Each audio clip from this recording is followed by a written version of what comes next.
Ya, kemudian apa fungsinya penjelasan Nabi? Ya, itu kan ada penjelasan dengan lisan. Nah, yang pertama penjelasan dengan perbuatan, sebagaimana Nabi menjelaskan waktu-waktu sholat. Nah, kan itu dengan perbuatan kan, diarahkan waktu sholat ini dengan contoh-contohnya gitu ya. Ketika ditanya tentang waktu-waktu sholat ya gitu. Contoh waktu sholat subuh kapan, gitu ya. Nah, dengan contohnya dengan di situ ya.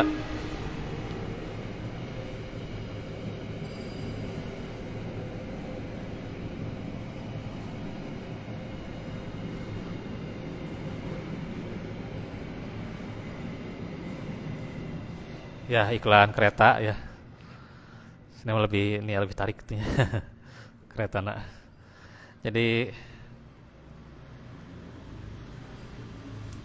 ya itu ya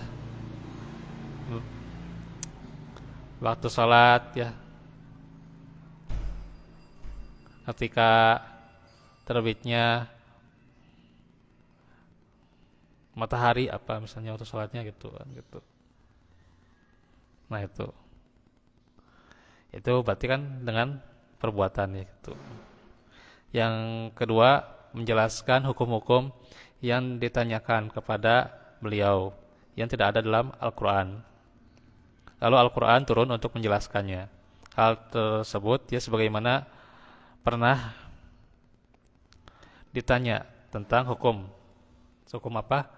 Menuduh istri dengan zina ya gitu. Misalnya kan kalau dituduh istri dengan zina, nah itu kan Al-Quran datang dengan hukum li'an kan, ada hukum li'an, ada hukum yang lain tuh ya gitu. Nah itu ya hukum-hukum itu yang dijelaskan ya di Al-Quran dibenarkan juga oleh Nabi ya gitu. Terus yang ketiga menjelaskan pertanyaan yang diajukan kepada beliau dengan wahyu, tapi bukan dengan Al-Quran. Ini wahyunya dengan hikmah, dengan as-sunnah ya gitu. Contoh, seseorang yang berihram dengan memakai jubah gitu ya. Ihramnya itu, jubahnya itu telah dikasih minyak wangi gitu ya. Udah ada minyak wanginya. Maka wahyu turun. Nah, wahyu turun memerintahkan agar melepas jubah itu ya.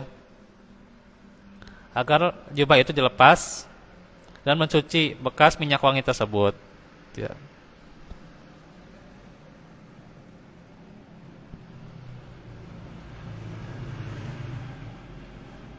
Nah itu ya, kan ada larangan ya. Ihram memakai pakaian yang dijahit ya gitu.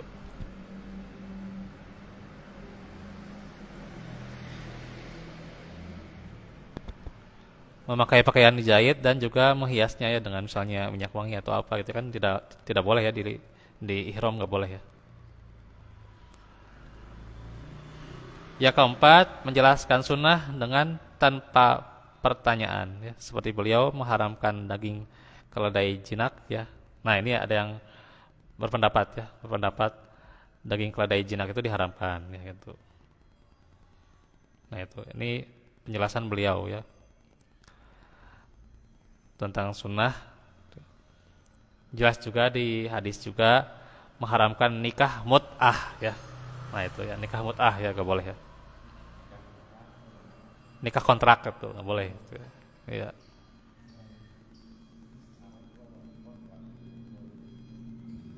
Dan juga berburu binatang buruan di kota Madinah ya. Kan itu juga nggak boleh ya. Berburu buruan di kota Madinah ya, yaitu tidak boleh memburu binatang ya. Tidak boleh memburu binatang di kota Madinah dan sebagainya ya.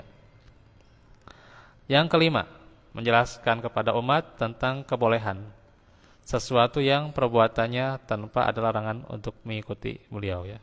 Gitu. Adanya kebolehan sesuatu ya. Perbuatan ini boleh gitu ya. Tapi nggak ada larangan dari beliau ya gitu.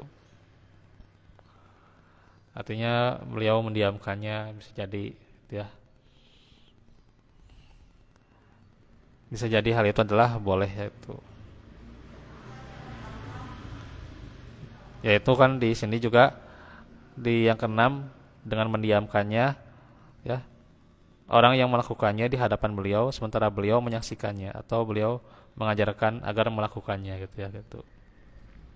Seperti ya contoh ya, kalau menjelaskannya dengan apa, saat itu bertanam ya, bertanam itu kan ya, ketika Nabi menjelaskan tentang misalan dunia dengan agama gitu ya gitu kan, kalau agama harus sesuai dengan sunnah gitu ya, dengan syariat ya, tapi kalau dunia kan bebas ya gitu, tidak berkaitan dengan agama ya dunia itu ya gitu. Mau HP itu kan bukan bid'ah gitu ya. HP bukan bid'ah, mobil bukan bid'ah gitu ya. Kepala kita juga gitu ya. PC kita bukan bid'ah gitu ya gitu. Itu mah bebas ya, yang namanya dunia mah ya gitu. Ya. Jadi didiamkan oleh Nabi ya, bahwa itu ya min umuri ya gitu. Dari urusan-urusan kalian itu ya tidak dijelaskan dalam agama ya, bebas-bebas saja gitu ya gitu, didiamkan, dijelaskan bahwa itu tidak mengapa ya gitu. Ya. Bahwa kita itu lebih tahu tentang urusan dunia gitu ya gitu.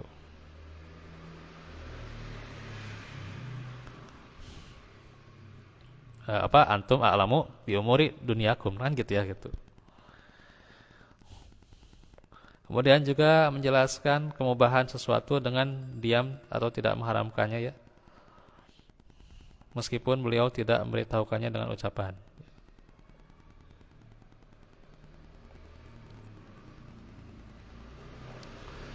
Bahwa misalnya makanan ini mubah ya, makanan ini mubah atau benda ini mubah atau perbuatan mubah,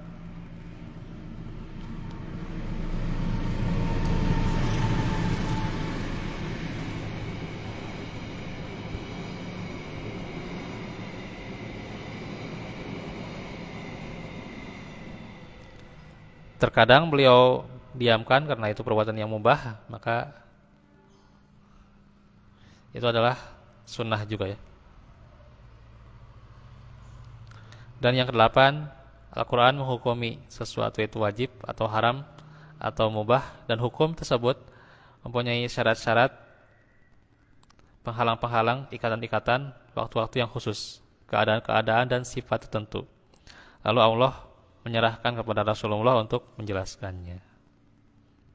Nah itu bagaimana penjelasan sunnah terhadap Al-Quran ya.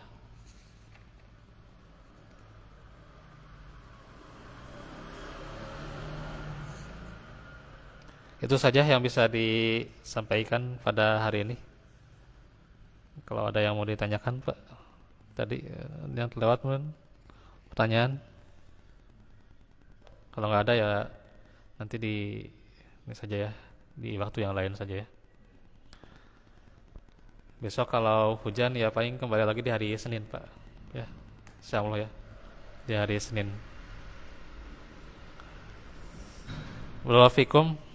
Nanti kalau besok mah dilihat kondisinya ya. Kalau besok nggak hujan ya kesini itu ya. Kalau nggak ya saya mungkin siap-siap untuk urusan yang lain ya. Hmm? Nah, ya paling hari Senin lah.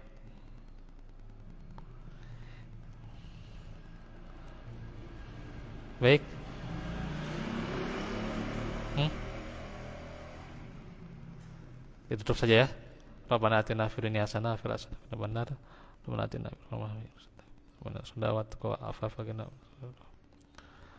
Ya mukbil qulub sabir qabladini kasaf. Subhanakallahumma wa bihamdika astaghfiruka wa atubu ilaik. Walhamdulillahi rabbil alamin. Wassalamualaikum warahmatullahi wabarakatuh.